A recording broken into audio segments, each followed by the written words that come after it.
So for my 20-hour project, I decided to do oil painting.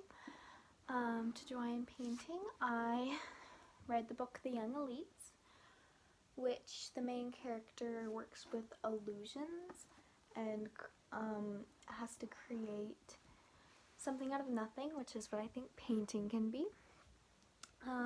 I've painted with acrylic and watercolor before, but never oil, and it's very different. So it was learning a whole new thing. First of all, it is very thick, and I quickly learned that a little bit does not go a long way. It goes a very little way.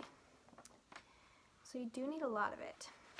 But another unique thing about oil paint, with it being so thick, is it has texture.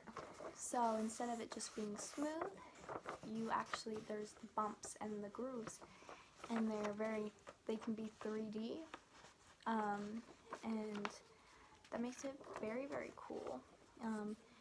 At the beginning, I just messed around with a lot of papers like this, because that's kind of how I learned, was just playing around. And when I was done learning about textures, I just started painting little things on little papers. I started with this little flower. It's very cute. Played around with texture, blending. Blending with oil paint is very different than blending with other paint, but in a way, I find it easier. Now this that I'm about to show you is going to contradict that. I went through a hand phase. This was not a success of a hand and makes you think that blending is incorrect. But I started with red instead of a lighter color, and then from there, with oil paint, it just keeps getting thicker. So I quickly learned that part of blending. But once I was not trying to make some weird hand, I started to actually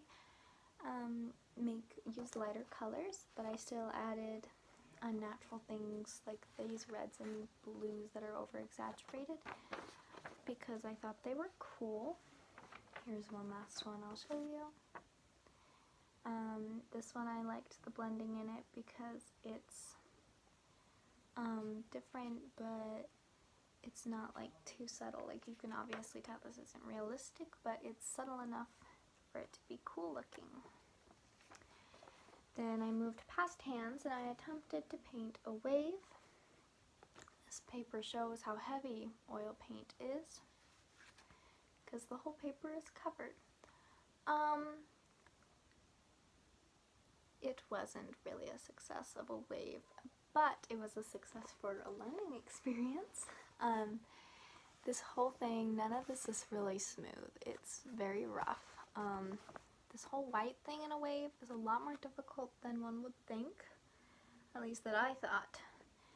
And the colors weren't quite right. But blending the sky and blending these clouds into the sky was a good experience. And I liked trying. I'll show you one more.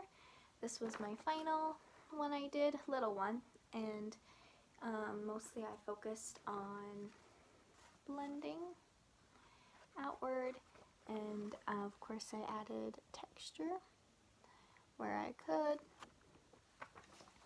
And then I'll show you my final. My final project was to paint on a big canvas. This was the finished result. The sky, I tried to create texture as much as I could because that's what I found to be unique about oil paint. The waves, I tried to make waviness in the sky. I tried to make everything that was different be different. A tool I used with this is this little tool. This comes in handy with oil paint, I discovered in my research of what I was doing. And I used it to create the wave by going in an upwards motion. Because oil paint is so thick, it needs a little help spreading. My biggest texture pride moment would be this little island. It looks like it's wet, and I mean it's oily consistency, So maybe you'd call that wet, but that's just how oil paint is. And here's the rocks. Tried to make them more smooth in comparison to the island, which was very rough and bumpy.